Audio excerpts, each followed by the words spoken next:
Hey folks, welcome to this special edition of Roland Martin Unfiltered. Today is July 4th, 2019, and it was 167 years ago when Frederick Douglass delivered his speech in Rochester, New York on July 5th, 1852.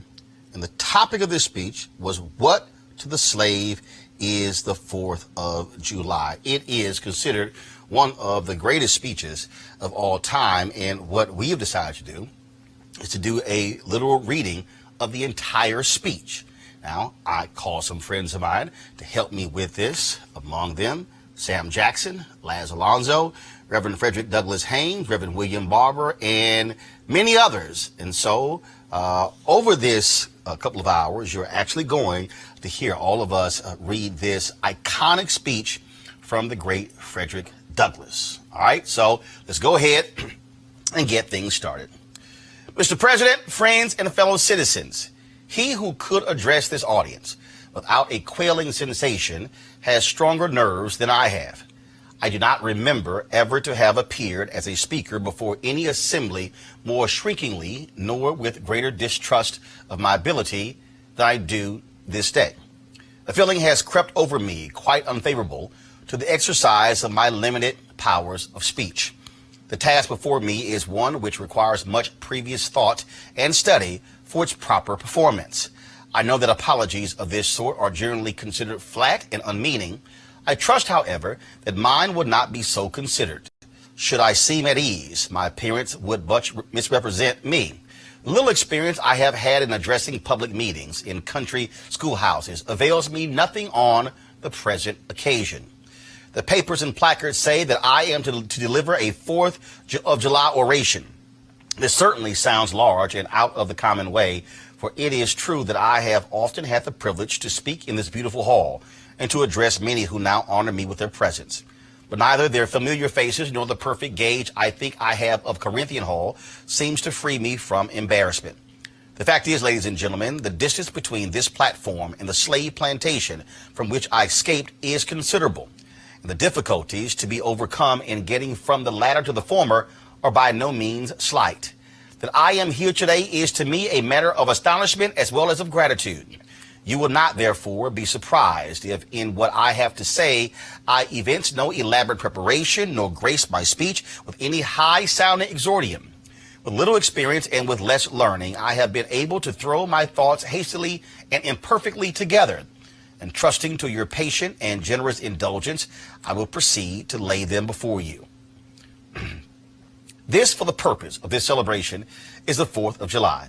It is the birthday of your national independence and of your political freedom. This to you is what the Passover was to the emancipated people of God. It carries your minds back to the day and to the act of your great deliverance and to the signs and to the wonders associated with that act and that day. This celebration also marks the beginning of another year of your national life and reminds you that the Republic of America is now 76 years old. I am glad, fellow citizens, that your nation is so young. 76 years, though a good old age for a man, is but a mere speck in the life of a nation. 70 years and 10 is the allotted time for individual men, but nations number their years by thousands. According to this fact, you are even now only in the beginning of your national career, still lingering in the period of childhood. I repeat, I am glad this is so. There is hope in the thought, and hope is much needed under the dark clouds which lower above the horizon. The eye of the reformer is met with angry flashes, portending disastrous times, but his heart may well beat lighter at the thought that America is young, and that she is still in the impressible stage of her existence. May he not hope that high lessons of wisdom, of justice, and of truth will yet give direction to her destiny? Were the nation older, the patriot's heart might be sadder, and the reformer's brow heavier. Its future might be shrouded in gloom, and the hope of its prophets go out in sorrow. There's consolation in the thought that America is young. Great streams are not easily turned from channels worn deep in the course of ages. They may sometimes rise in quiet and stately majesty and inundate the land, refreshing and fertilizing the earth with their mysterious properties. They may also rise in wrath and fury and bear away on their angry waves the accumulated wealth of years of toil and hardship. They, however, gradually flow back to the same old channel and flow on as serenely as ever. But while the river may not be turned aside, it may dry up and leave nothing behind but the withered branch and the unsightly rock to howl in the abyss-sweeping wind, the sad tale of departed glory. As with rivers, so with nations.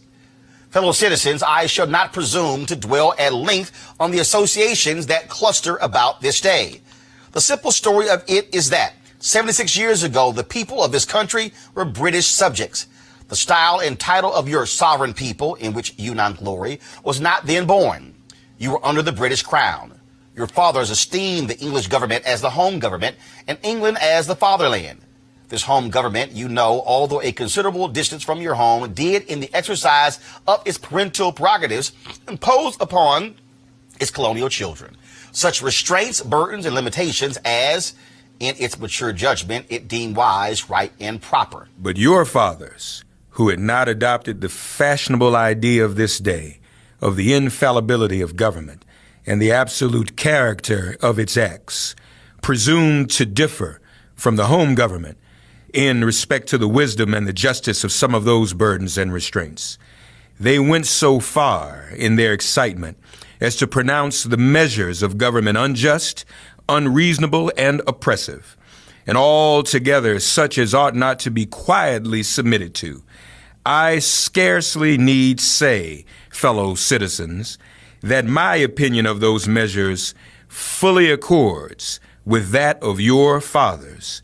Such a declaration of agreement on my part would not be worth much to anybody. It would certainly prove nothing as to what part I might have taken had I lived during the great controversy of 1776.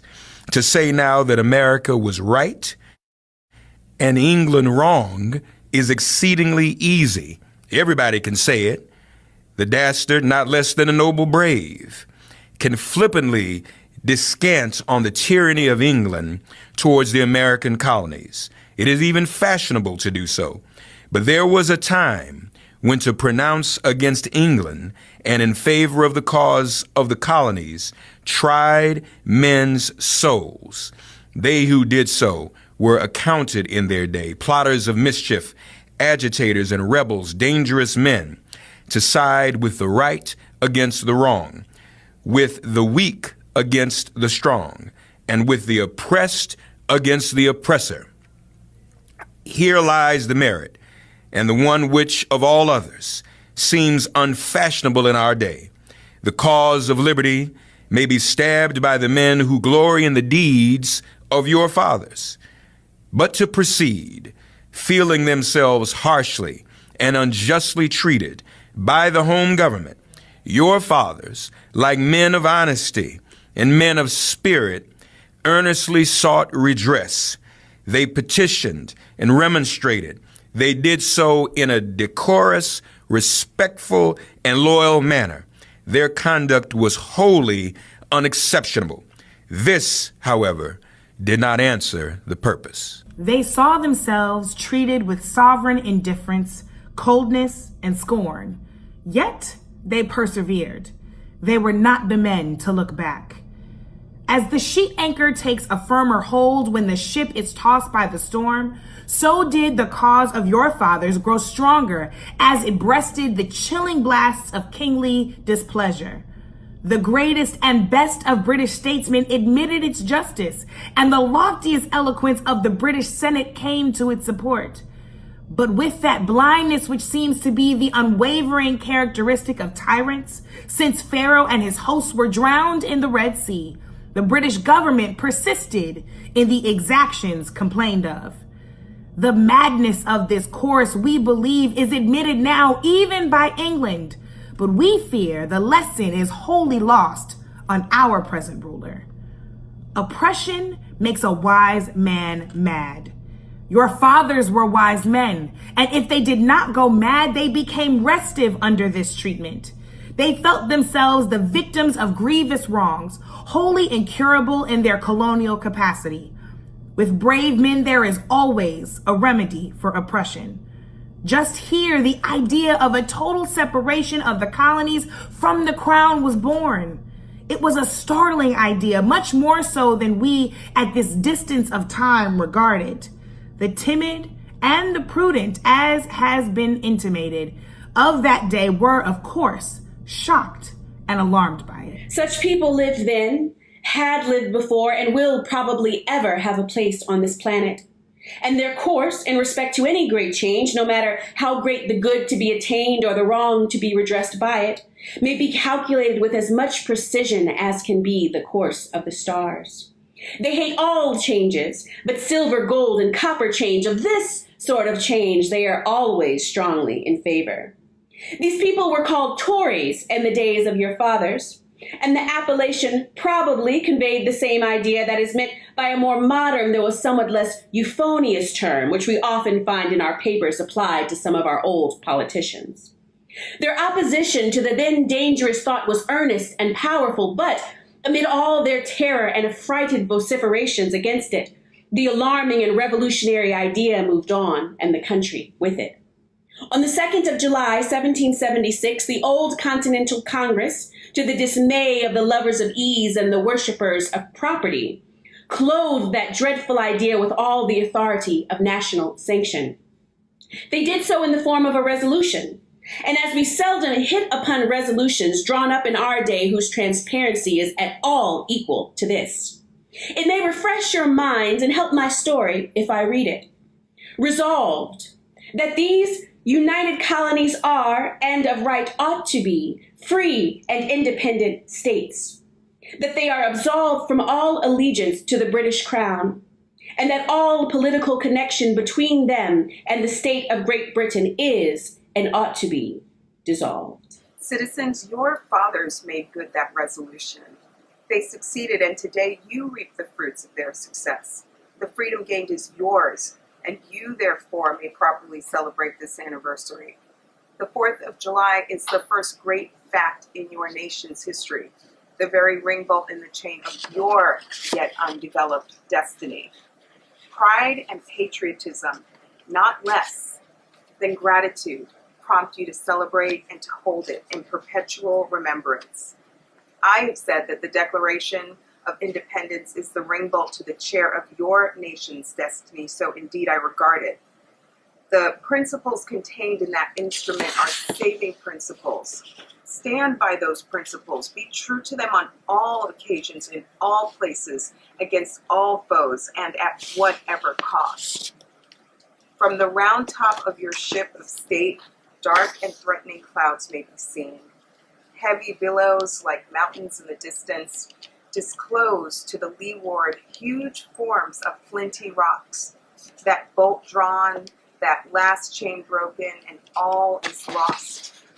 Cling to this day, cling to it and to its principles with the grasp of a storm-tossed mariner to a spar at midnight.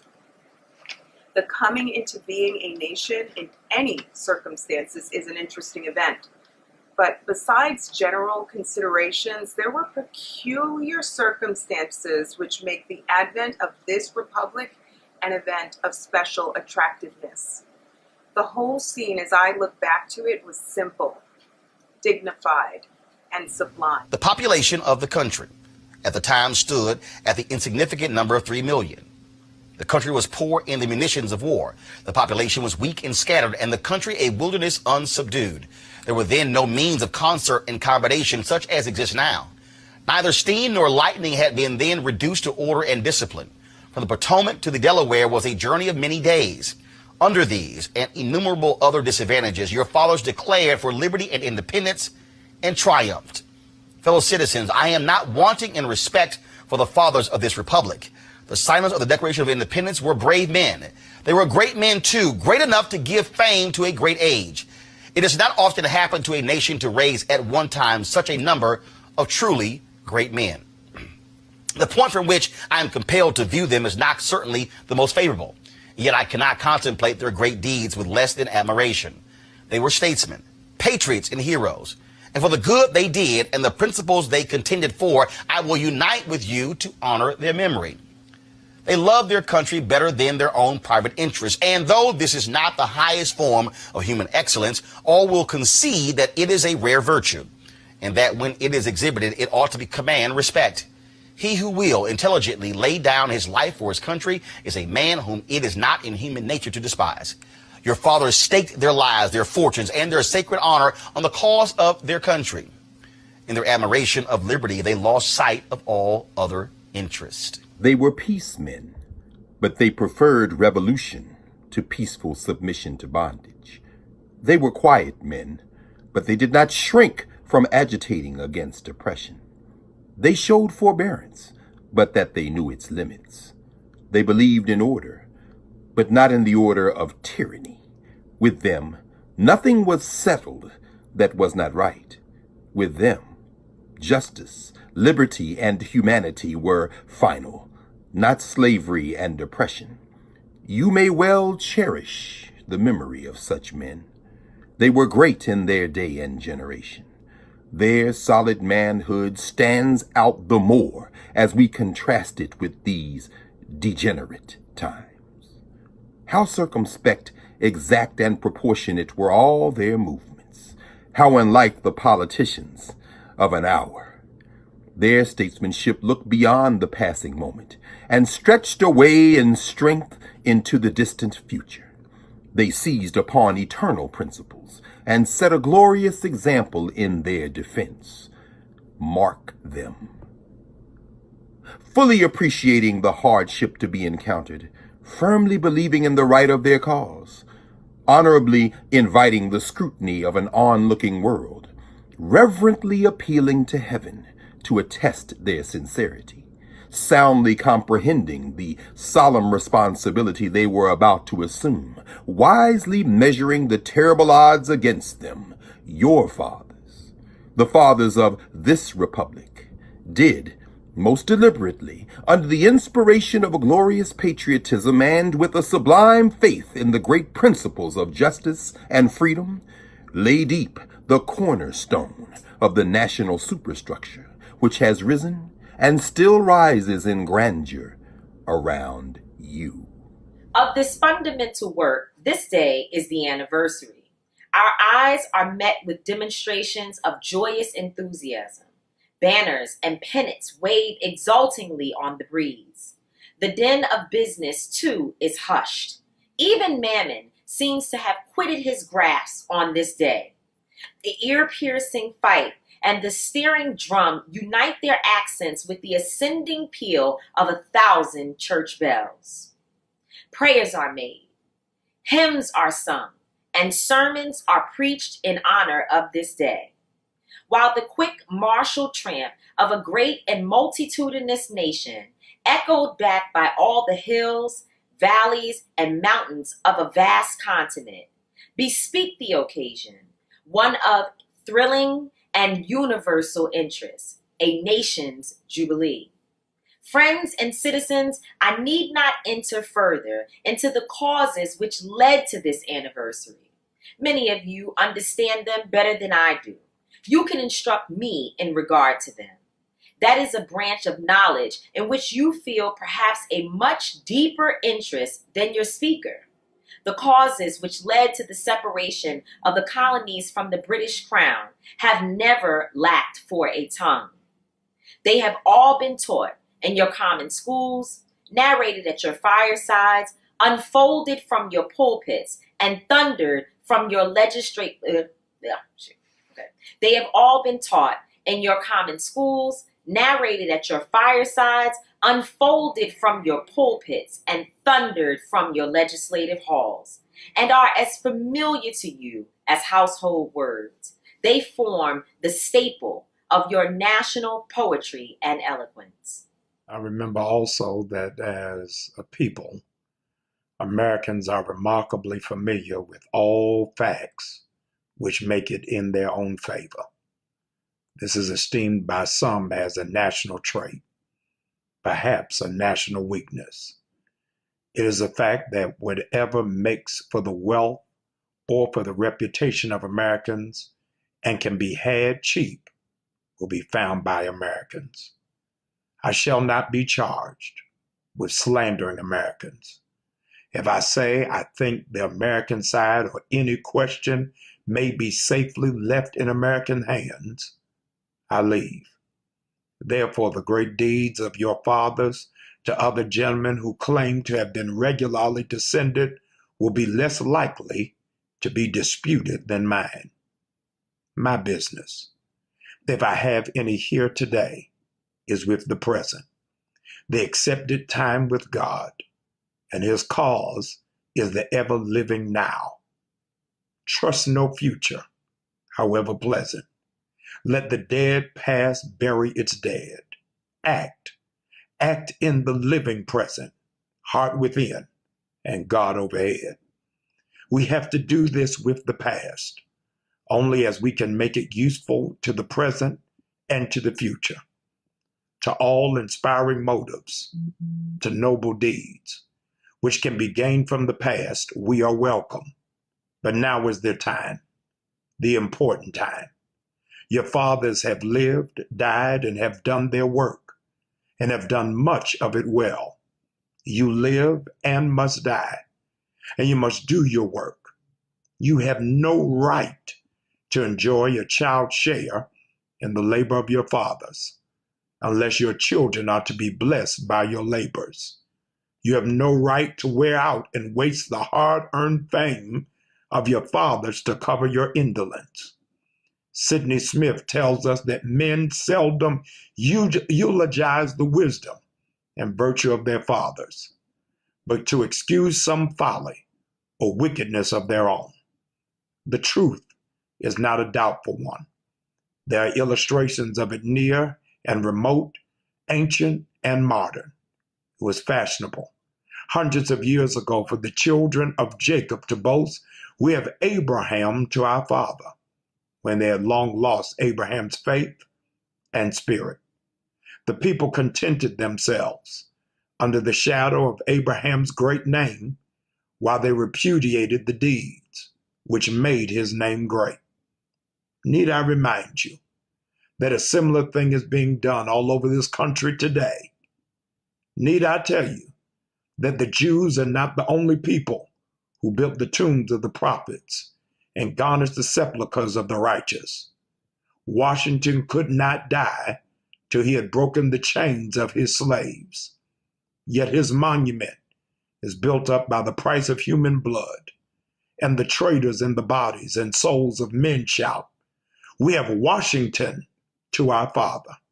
Alas, that it should be so, yet so it is. The evil that men do lives after them.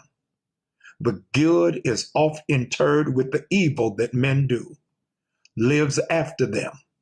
The good is oft interred with their bones. Fellow citizens, pardon me. Allow me to ask, why am I called upon to speak here today? What have I or those I represent to do with your national independence?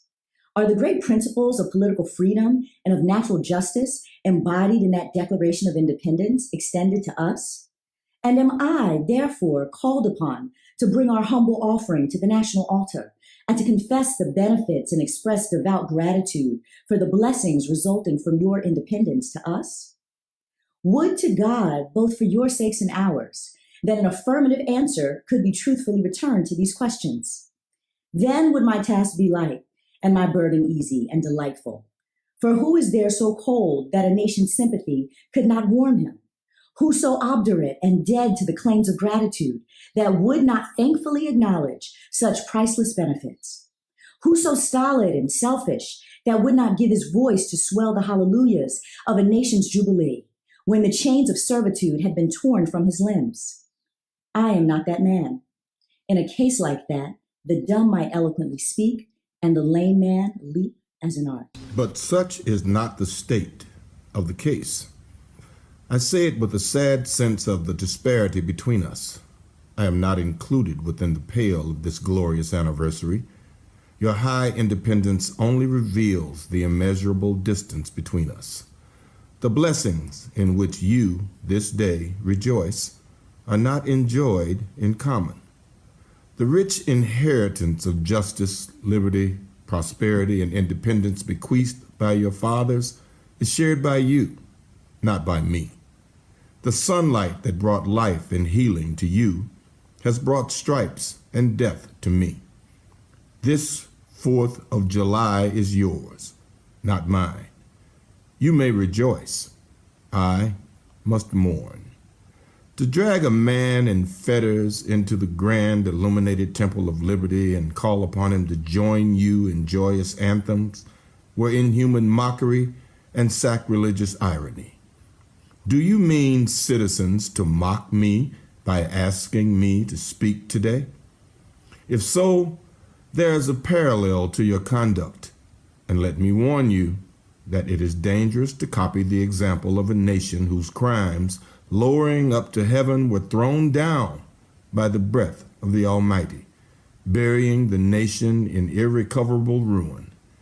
I can today take up the plaintive lament of a peeled and woe-smitten people. By the rivers of Babylon, there we sat down. Yea, we wept when we remembered Zion. We hanged our harps upon the willows in the midst thereof, for there they that carried us away captive required of us a song, and they who wasted us required of us mirth, saying, Sing us one of the songs of Zion. How can we sing the Lord's song in a strange land? If I forget thee, O Jerusalem, let my right hand forget her cunning. If I do not remember thee, let my tongue cleave to the roof of my mouth. Fellow citizens, above your national tumultuous joy, I hear the mournful wail of millions. Chains heavy and grievous yesterday are today rendered intolerable by the jubilee shouts that reach them. If I forget, if I do not faithfully remember those bleeding children of sorrow this day, may my right hand forget her cunning, and may my tongue cleave to the roof of my mouth. To forget them, to pass lightly over their wrongs, and to chime in with popular theme would be treason most scandalous and shocking, and would make me reproach before God and the world. My subject, fellow citizens, is American slavery. I shall see this day and its popular characteristics from the slave's point of view. Standing there, identified with the American bondsman, making his wrongs mine, I do not hesitate to declare with all my soul that the character and conduct of this nation never looked blacker to me than on the 4th of July. Whether we turn to the declarations of past or to the professions of the present, the conduct of the nation seems equally hideous and revolting. America is false to the past, false to the present, and solemnly binds herself to the false to the future. Standing with God and the crushed and bleeding slave, on this occasion I will, in the name of humanity which is outraged, in the name of liberty which is fettered, in the name of the Constitution and the Bible which are disregarded and trampled upon, dare to call into question and to denounce with all emphasis I can command everything that serves to perpetuate slavery, the great sin and shame of America. I will not equivocate. I will not excuse. I will use the severest language I can command. And yet not one word shall escape me that any man whose judgment is not blinded by prejudice or who is not at heart a slaveholder shall not confess to be right and just. But fancy I hear some one of my audience say, it is just in this circumstance that you and your brother abolitionists fail to make the favorable impression on the public mind. Would you argue more and denounce less? Would you persuade more and rebuke less? Your cause would be much more likely to succeed. But I submit, where all is plain, there is nothing to be argued. What point in the anti-slavery creed would you have me argue? On what branch of the subject do the people of this country need light? Must I undertake to prove that the slave is a man? That point is conceded already. Nobody doubts it. The slaveholders themselves acknowledge it in their enactment of laws for their government. They acknowledge it when they punish the disobedience on the part of the slave. There are 72 crimes in the state of Virginia which, if committed by a black man, no matter how ignorant he be, subject him to the punishment of death, while only 2 of the same crimes will subject a white man to the like punishment. What is this but the acknowledgement that the slave is a moral and intellectual and responsible being? The manhood of the slave is conceded. It is admitted in the fact that Southern statute books are covered with enactments forbidding, under severe fines and penalties, the teaching of the slave to read and write. When you can point to any such laws in reference to the beasts of the field, then I may consent to argue the manhood of the slave. When the dogs in your streets, when the fowls in the air, when the cattle on your hills, when the fish of the sea, and the reptiles that crawl, shall be unable to distinguish the slave from a brute, then will I argue with you that the slave is a man. For the present, it is enough to affirm the equal manhood of the Negro. Is it not astonishing that while we are plowing and planting and reaping, using all kinds of mechanical tools, erecting houses, constructing bridges, and building ships, working in metals of brass and iron and copper and silver and gold, that while we are reading, writing, and ciphering, acting as clerks, merchants, and secretaries, having among us lawyers, doctors, ministers, poets, authors, editors, orators, and teachers, that while we are engaged in all manner of enterprise common to other men, digging gold in California, capturing the whale in the Pacific, feeding sheep and cattle on the hillside, living, moving, acting, thinking, planning, living in families as husbands, wives, and children, and above all confessing and worshiping the Christian's God, and looking hopefully for life and immortality beyond the grave, we're called upon to prove that we're men. Would you have me argue that man is entitled to liberty, that he is the rightful owner of his own body? You've already declared it. Must I argue the wrongfulness of slavery? Is that a question for Republicans? Is it to be settled by the rules of logic and augmentation as a matter beset with great difficulty, involving a doubtful application of the principle of justice so hard to be understood? How should I look today in the presence of Americans dividing and subdividing a discourse to show that men have a natural right to freedom? Speaking of it relatively, positively, negatively, and affirmatively, to do so would make myself look ridiculous and offer an insult to your understanding. There is not a man beneath the canopy of heaven that does not know that slavery is not for him. What? Am I to argue that it's wrong to make men brutes, to rob them of their liberty, to work them without wages, to keep them ignorant of their relations to other men, to beat them with sticks, to flay their flesh with the lash, to load their limbs with irons, to hunt them with dogs, sell them at auction, to sunder their families, to knock out their teeth, to burn their flesh, to starve them into obedience and submission to their masters? Must I argue that a system thus marked with blood and stained with pollution is wrong? No, I will not. I have better employments for my time and strength than such arguments would imply. What then remains to be argued? Is it that slavery is not divine? That God did not establish it? That our doctors of divinity are mistaken? There is blasphemy in the thought. That which is inhumane cannot be divine. Who can reason on such a proposition? That they can. May I cannot. The time for such an argument is past. At a time like this, scorching irony, not convincing argument, is needed. Oh, had I the ability and I could reach the nation's ear, I would today pour out a fiery stream of biting ridicule, blasting reproach, withering sarcasm, and stern rebuke. For it is not the light that is needed, but fire. It is not the gentle shower, but thunder. We need the storm, the whirlwind, and the earthquake. The feeling of the nation must be quickened, and the conscience of the nation must be aroused.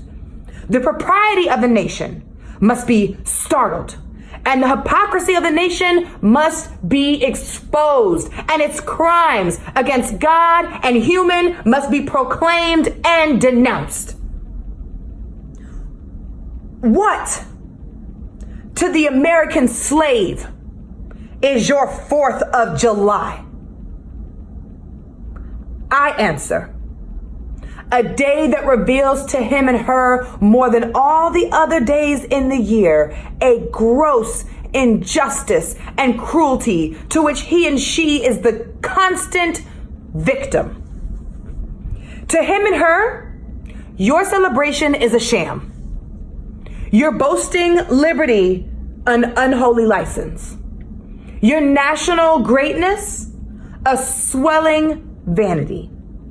Your sounds of rejoicing are empty and heartless, and your denunciation of tyrants, brass-fronted impudence. Your shouts of liberty and equality, hollow mockery. Your prayers and hymns, your sermons and thanksgivings, with all of your religious parade.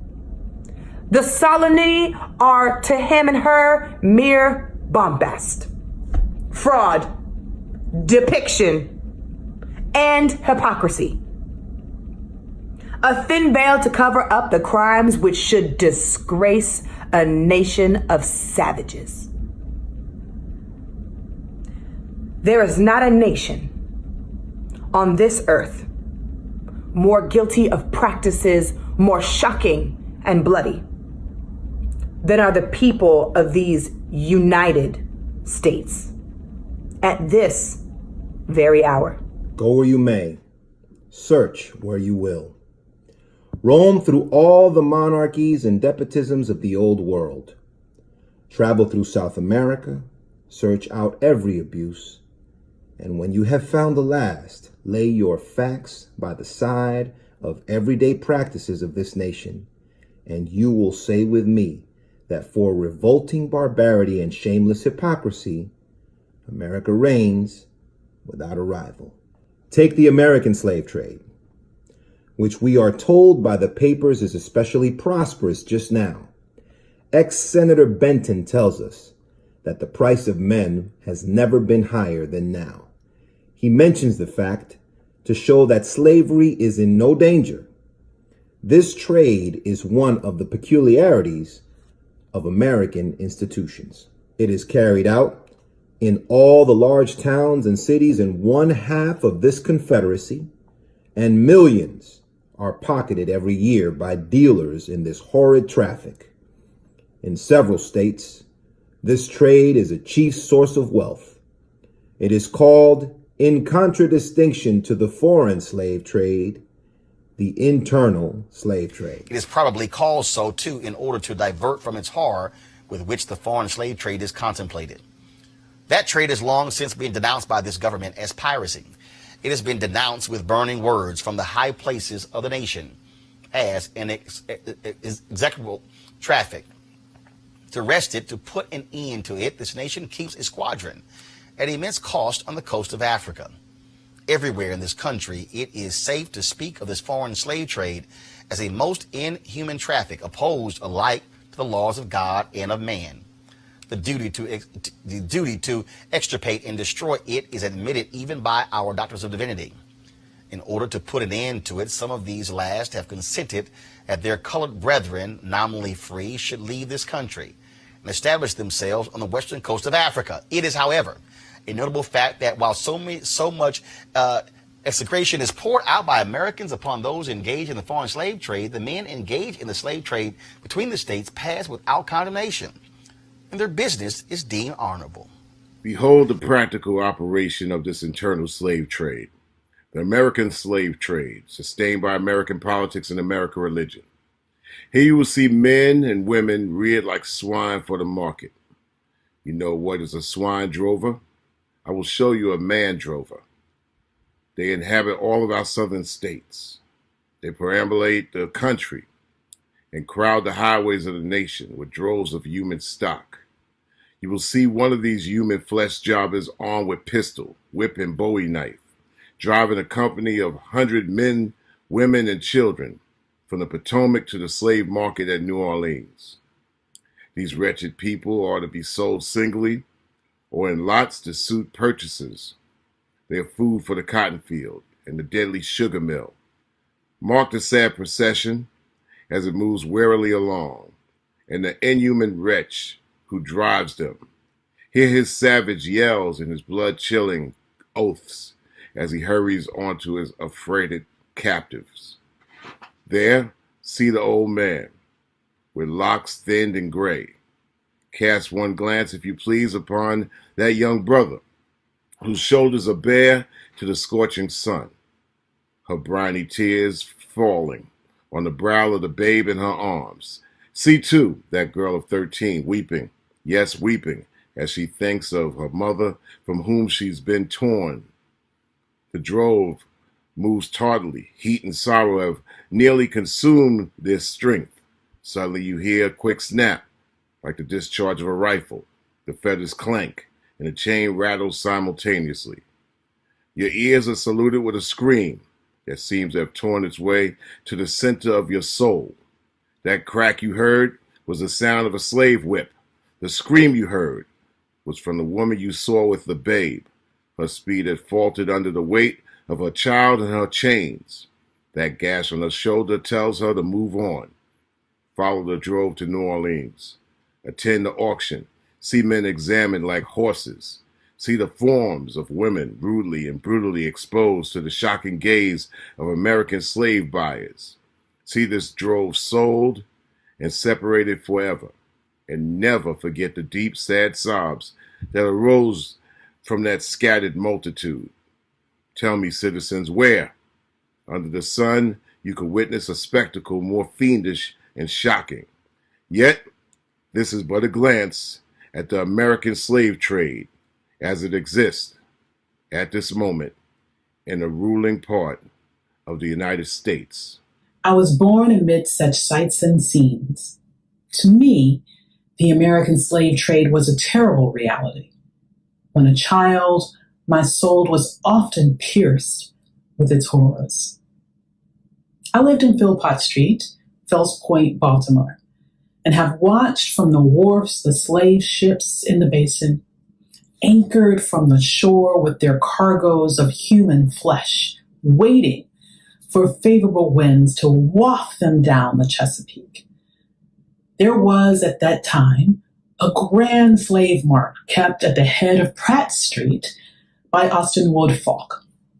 His agents were sent into every town and county in Maryland announcing their arrival through the papers and on flaming handbills headed "Cash for Negroes." These men were generally well-dressed men and very captivating in their manners, ever ready to drink, to treat, and to gamble. The fate of many a slave has depended upon the turn of a single card, and many a child has been snatched from the arms of its mother by bargains arranged in a state of brutal drunkenness. The fleshmongers gather up their victims by the dozens and drive them chained to the General Depot at Baltimore. When a sufficient number have been collected here, a ship is chartered for the purpose of conveying the forlorn crew to Mobile or to New Orleans. From the slave prison to the ship, they are usually driven in the darkness of night, for since the anti-slavery agitation, a certain caution is observed. In the deep, still darkness of midnight, I have been often aroused by the dead, heavy footsteps and the piteous cries of the chain gangs that passed our door. The anguish of my boyish heart was intense, and I was often consoled when speaking to my mistress in the morning to hear her say that the custom was very wicked, and that she hated to hear the rattle of the chains and the heart-rending cries. I was glad to find one who sympathized with me in my horror. Fellow citizens, this murderous traffic is today in active operation in this boasted republic. In the solitude of my spirit, I see clouds of dust raised on the highways of the South. I see the bleeding footsteps. I hear the doleful wail of fettered humanity on the way to the slave markets, where the victims are to be sold like horses, sheep, and swine, knocked off to the highest bidder. There I see the tenderest of ties ruthlessly broken to gratify the lust, caprice, and reciprocity of the buyers and sellers of men. My soul sickens at the sight. Are these the graves that slumber in? But a still more inhuman, disgraceful, and scandalous state of things remains to be presented. By an act of the American Congress, not yet 2 years old, slavery has been nationalized in its most horrible and revolting form. By that act, Mason and Dixon's line has been obliterated.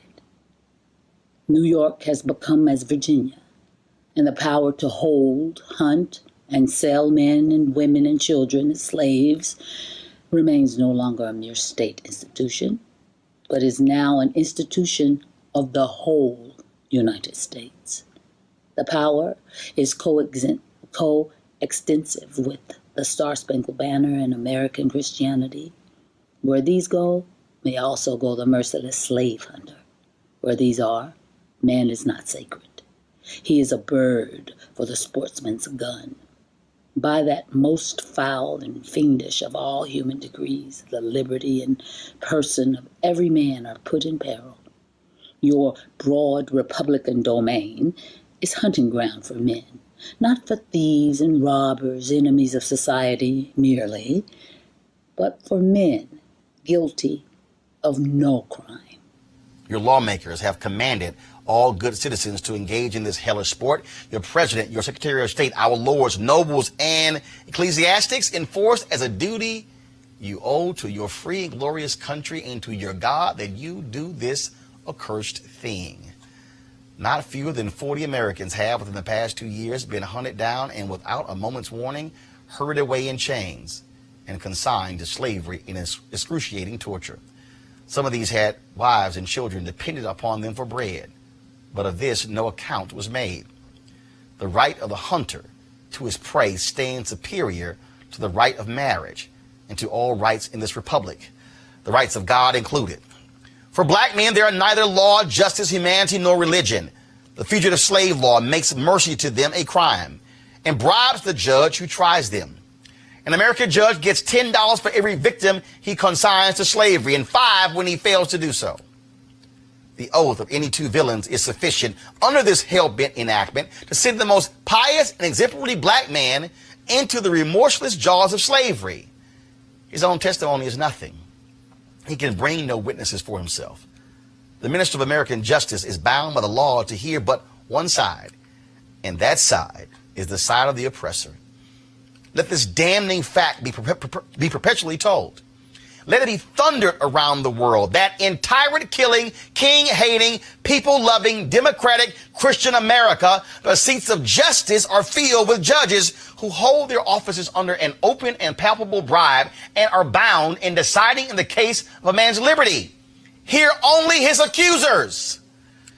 In glaring violation of justice, in shameless disregard of the forms of administering law, in cunning arrangement to entrap the defenseless, and in diabolical intent, this fugitive slave law stands alone in the annals of tyrannical legislation. I doubt if there be another nation on the globe having the brass and the baseness to put such a law on the statute book. If any man in this assembly thinks differently from me in this matter and feels able to disprove my statements, I will gladly confront him at any suitable time and place he may select. I take this law to be one of the grossest infringements of Christian liberty. And if the churches and ministers of our country were not stupidly blind or most wickedly indifferent, they too would so regard it. At the very moment that they are thanking God for the enjoyment of civil and religious liberty and for the right to worship God according to the dictates of their own consciences, they are utterly silent in respect to a law which robs religion of its chief significance and makes it utterly worthless to a world lying in wickedness.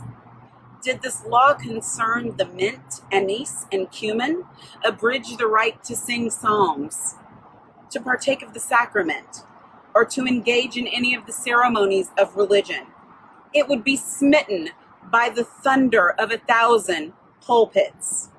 A general shout would go up from the church demanding repeal, repeal, instant repeal.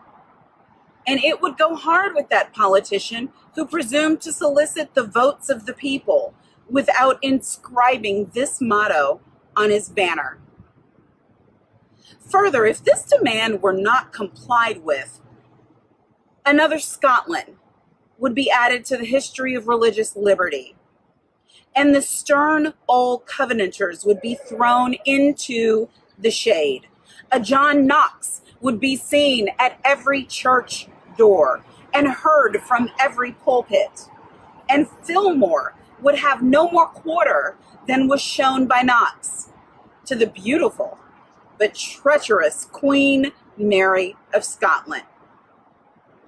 The fact that the church of our country, with fractional exceptions, does not esteem the fugitive slave law as a declaration of war against religious liberty implies that the church regards religion simply as a form of worship, an empty ceremony, and not a vital principle requiring active benevolence, justice, love, and goodwill towards man. It esteems sacrifice above mercy, psalm singing above right doing, solemn meetings above practical righteousness, a worship that can be conducted by persons who refuse to give shelter to the houseless, to give bread to the hungry, clothing to the naked, and who enjoin obedience to a law forbidding these acts of mercy is a curse, not a blessing, to mankind. The Bible addresses all such persons as scribes, Pharisees, hypocrites, who pay tithe of mint, anise, and cumin, and have omitted the weightier matters of the law, judgment, mercy, and faith. But the church of this country is not only indifferent to the wrongs of the slave, it actually takes sides with the oppressors. It has made itself the bulwark of American slavery and the shield of American slave hunters. Many of its eloquent divines, who stand as the very lights of the church, have shamelessly given the sanction of religion and the Bible to the whole slave system. They have taught that man may properly be a slave, that the relation of master and slave is ordained by God, that to send back an escaped bondman to his master is clearly the duty of all the followers of the Lord Jesus Christ. And this horrible blasphemy is palmed off upon the world for Christianity. Welcome infidelity, welcome atheism, welcome anything in preference to the gospel is preached by those divines. They convert the very name of religion into an engine of tyranny and barbarous cruelty, and serve to confirm more infidels in this age than all the infidel writings of Thomas Paine, Voltaire, and Bolingbroke put together have done. These ministers make religion a cold and flinty-hearted thing, having neither principles of right action nor bowels of compassion. They strip the love of God of its beauty and leave the throng of religion a huge, horrible, repulsive form. It is a religion for oppressors, tyrants, man-stealers, and thugs. It is not that pure and undefiled religion which is from above, and which is first pure, then peaceable, easy to be entreated, full of mercy and good fruits, without partiality and without hypocrisy, but a religion which favors the rich against the poor, which exalts the proud above the humble, which divides mankind into two classes, tyrants and slaves, which says to the man in chains, stay there, and to the oppressor, oppress on. It is a religion which may be professed and enjoyed by all the robbers and enslavers of mankind. It makes God a respecter of persons, denies the fatherhood of the race, and tramples in the dust the great truth of the brotherhood of man. All this we affirm to be true of the popular church and the popular worship of our land and nation, a religion, a church, and a worship which, on the authority of inspired wisdom, we pronounce to be an abomination in the sight of God. In the language of Isaiah, the American church might be well addressed. Bring no more vain ablations. Incense is an abomination unto me. The new moons and Sabbaths, the calling of assemblies, I cannot away with. It is iniquity, even the solemn meeting. Your new moons and your appointed feast, my soul hateth. They are a trouble to me. I am weary to bear them. And when ye spread forth your hands, I will hide mine eyes from you. Yea, when you make many prayers, I will not hear. Your hands are full of blood. Cease to do evil.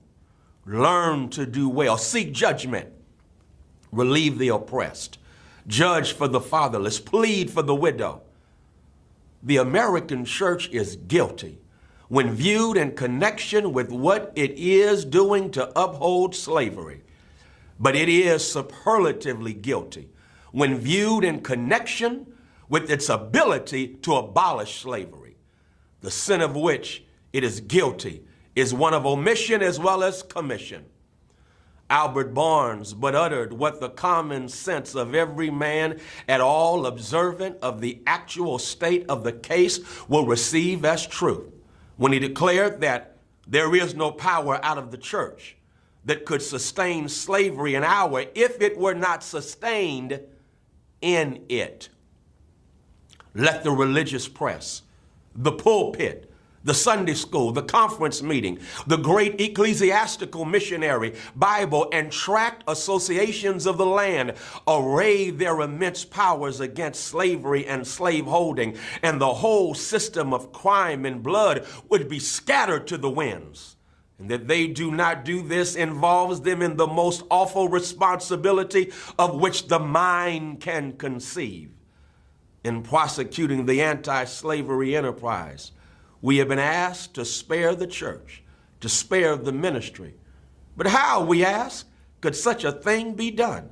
We are met on the threshold of our efforts for the redemption of the slave by the church and ministry of the country in battle arrayed against us, and we are compelled to fight or flee. From what quarter, I beg to know, has proceeded a fire so deadly upon our ranks during the last 2 years as from the northern pulpit? As the champions of oppressors, the chosen men of American theology have appeared, men honored for their so-called piety and their real learning. The Lords of Buffalo, the Springs of New York, the Lathrops of Auburn, the Coxes and Spencers of Brooklyn, the Gannett's and Sharps of Boston, the Deweys of Washington, and other great religious lights of the land have, in utter denial of the authority of him by whom they profess to be called to the ministry, deliberately taught us against the example or of the Hebrews and against the remonstrance of the apostles. They teach that we ought to obey man's law before the law of God. My spirit wearies of such blasphemy, and how such men can be supported as the standing types and representatives of Jesus Christ. And I want folk to understand who listen to this, the audience he was speaking to was primarily white. White people who are part of the abolition movement, whose spirits also wearied. He said they call themselves representative of Jesus Christ. How they do that is a mystery, which I leave others to penetrate. In speaking of the American church, however, let it be distinctly understood that I mean the great mass of religious organizations of our land. There are exceptions, and I thank God that there are. Noble men may be found scattered all over these northern states, of whom Henry Ward Beecher of Brooklyn and Samuel J. May of Syracuse and my esteemed friend, the Reverend R.R. Raymond on the platform are shining examples. And let me say further that upon these men lies the duty to inspire our ranks with high religious faith and zeal and to cheer us on in the great mission of the slave's redemption from his chains. But one is struck with the difference between the attitude of the American church toward the anti-slavery movement and that occupied by the churches in England toward a similar movement in that country. There, the church, true to its mission of ameliorating, alleviating, and improving the condition of mankind, came forward promptly, bound up the wounds of the West Indian slave and restored him to his liberty. There, the question of emancipation was a high religious question. It was demanded in the name of humanity and according to the laws of the living God. The Sharps, the Clarkstons, the Wilberforces, the Buxtons, the Burchells, the Nibbs were alike famous for their piety and their philanthropy. The anti-slavery movement there was not an anti-church movement, for the reason that the church took its full share in prosecuting that movement, and the anti-slavery movement in this country will cease to be an anti-church movement when the church of this country shall assume a favorable instead of a hostile position toward the movement.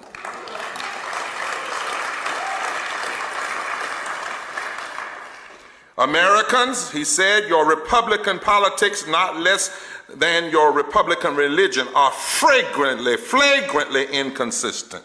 You boast of your love of liberty, your superior civilization, and your pure Christianity, while the whole political power of the nation is solemnly pledged to support and perpetrate the enslavement of 3 million of your countrymen. You hurl your anathemas at the crown-headed tyrants of Russia and Austria and pride yourselves in the democratic institution, while you yourselves consent to be mere tools and bodyguards of the tyrants of Virginia and Carolina. You invite to your shores fugitives of oppression from abroad, honor them with banquets, greet them with ovations, cheer them, toast them, salute them, protect them, and pour out your money to them like water. But the fugitives of your own land you advertise, hunt, arrest, shoot, and kill. You glory in your refinement and your universal education, and yet you maintain a system as barbarous and dreadful as ever stained the character of a nation.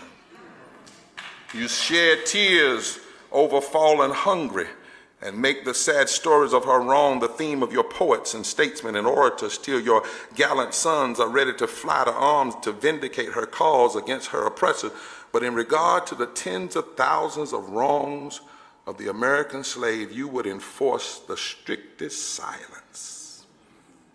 You're all on fire at the mention of liberty for France or Ireland, but you're as cold as an iceberg at the thought of liberty for the enslaved of America.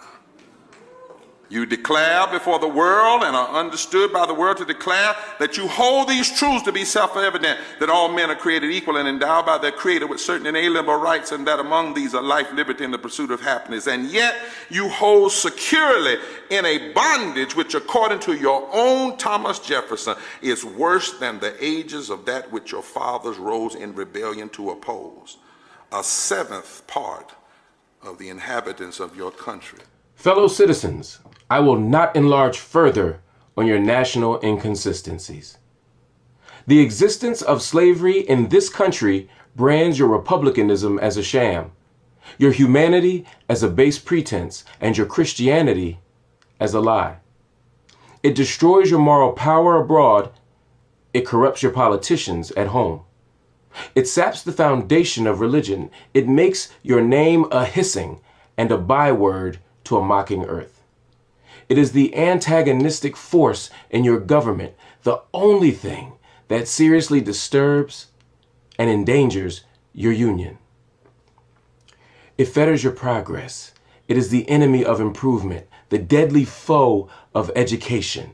It fosters pride. It breeds insolence. It promotes vice. It is a curse to the earth that supports it, and yet you cling to it as if it were the sheet anchor of all your hopes. Oh, be warned. Be warned. A horrible reptile is coiled up in your nation's bosom. The venomous creature is nursing at the tender breast of your youthful republic. For the love of God, tear away and fling from you this hideous monster, and let the weight of 20 millions crush and destroy it forever.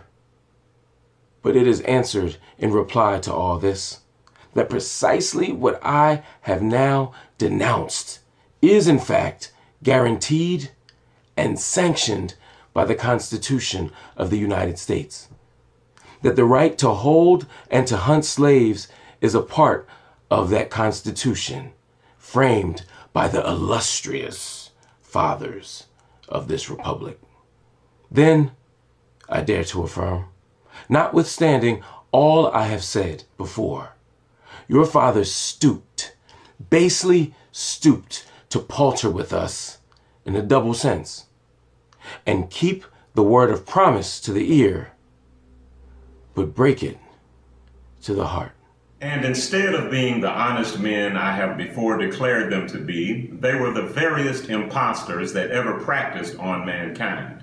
This is the inevitable conclusion, and from it there is no escape.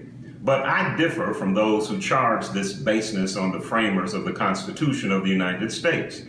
It is a slander upon their memory, at least so I believe. There is not time now to argue the constitutional question at length, nor have I the ability to discuss it as it ought to be discussed. The subject has been handled with masterly power by Lysander Spooner, Esquire, by William Goodell, by Samuel E. Sewell, Esquire, and last, though not least, by Gerrit Smith, Esquire. These gentlemen have, as I think, fully and clearly vindicated the Constitution from any design to support slavery for an hour. Fellow citizens, there is no matter in respect to which the people of the North have allowed themselves to be so ruinously imposed upon as that of the pro-slavery character of the Constitution. In that instrument, I hold there is neither warrant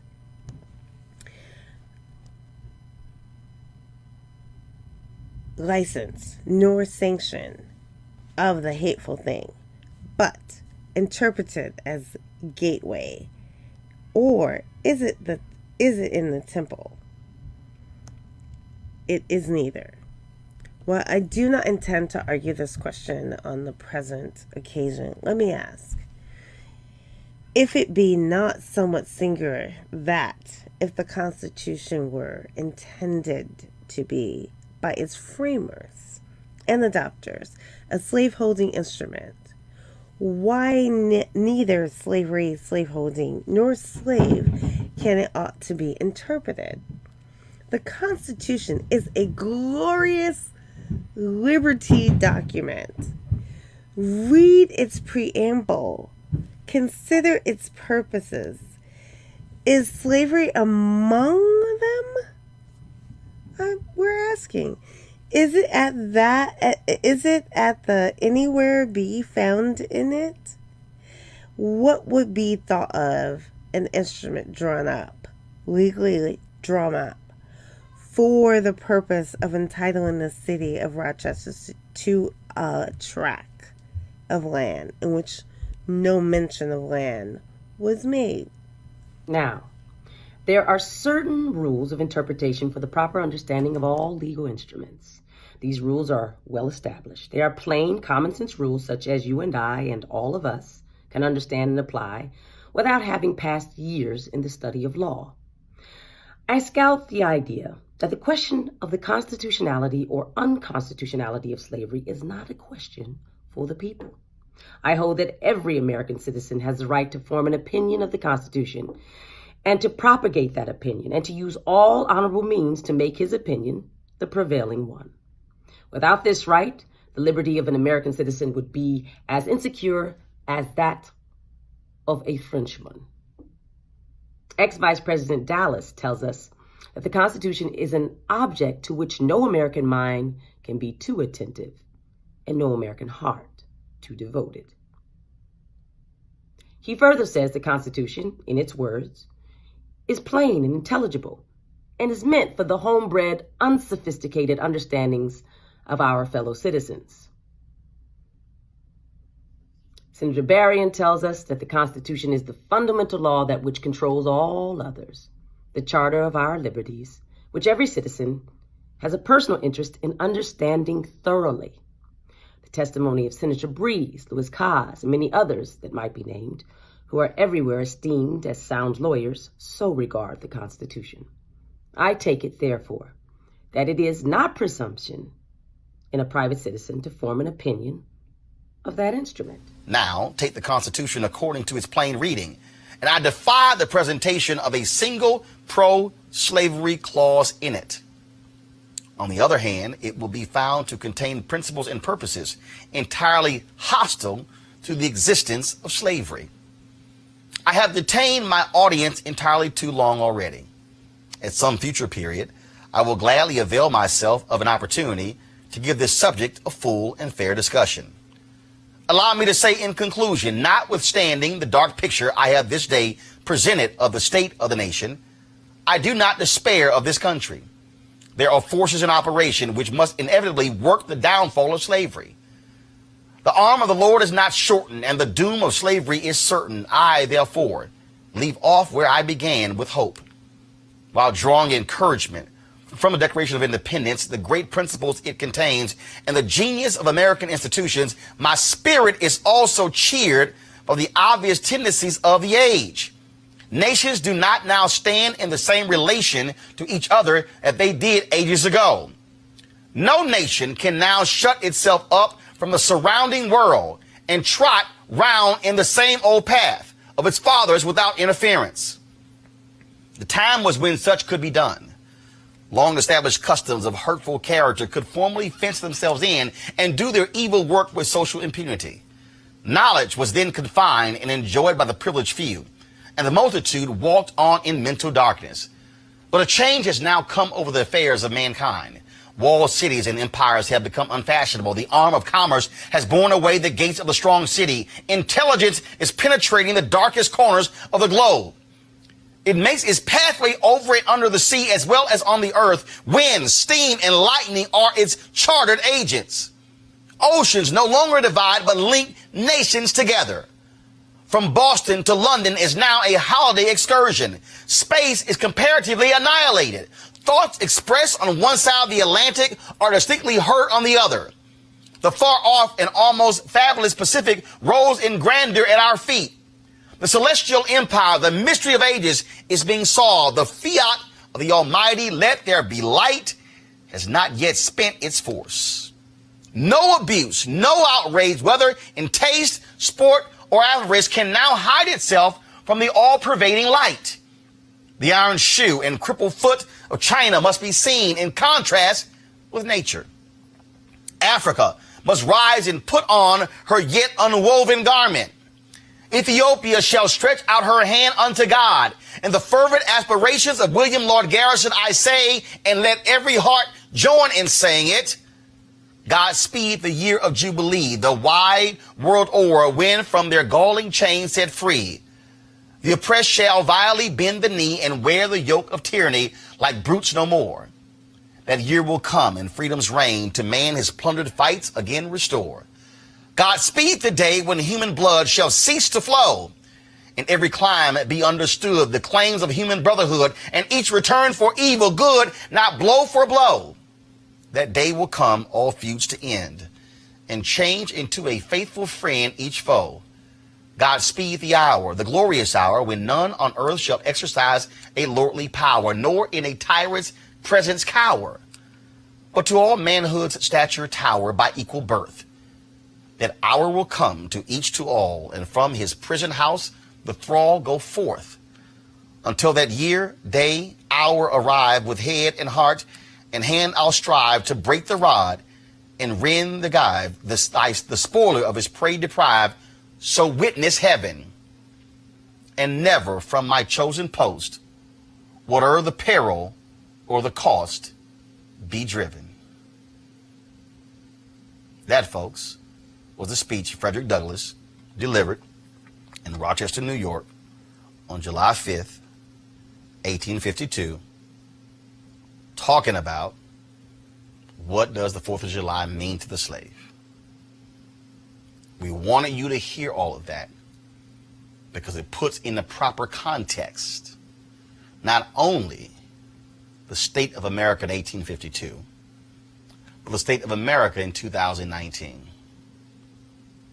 So while others go with Trump on in front of the Lincoln Memorial, and he gives his speech and throws his party, and the tanks are there, and fireworks go off, let us remind him, let's remind Republicans, remind Democrats, remind America, remind Fox News and CNN and MSNBC and ABC and NBC and CBS, remind Wall Street to Main Street to MLK Street, remind this nation that it is not a perfect union, that it still has not fully granted freedom to the former slaves, the ancestors of those who were enslaved, those who built this country. We certainly hope you enjoyed this presentation of Frederick Douglass's speech.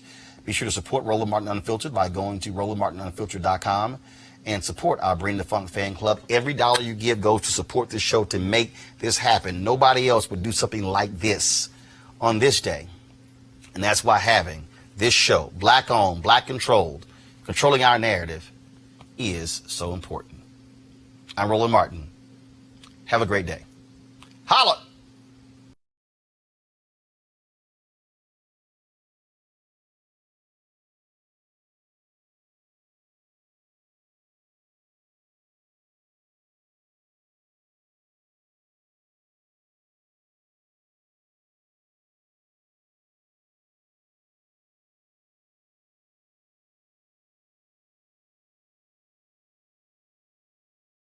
You want to check out Roland Martin Unfiltered?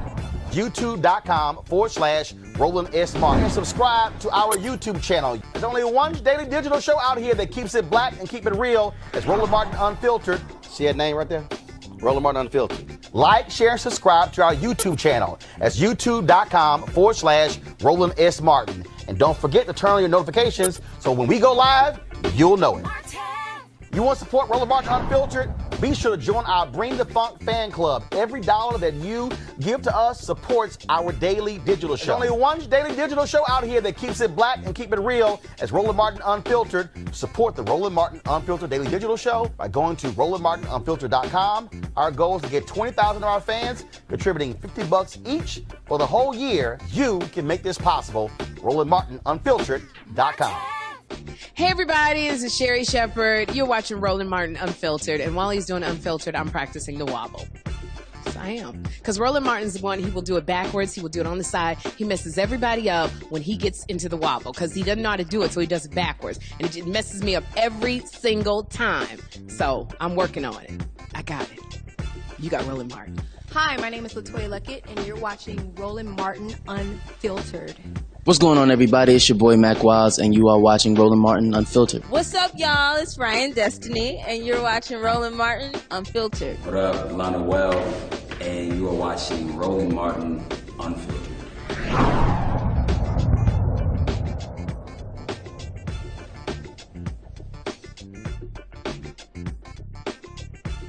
Hey fam, want to check out Roland Martin Unfiltered, the blackest show on all of digital, cable, and broadcast. Check out our audio podcast.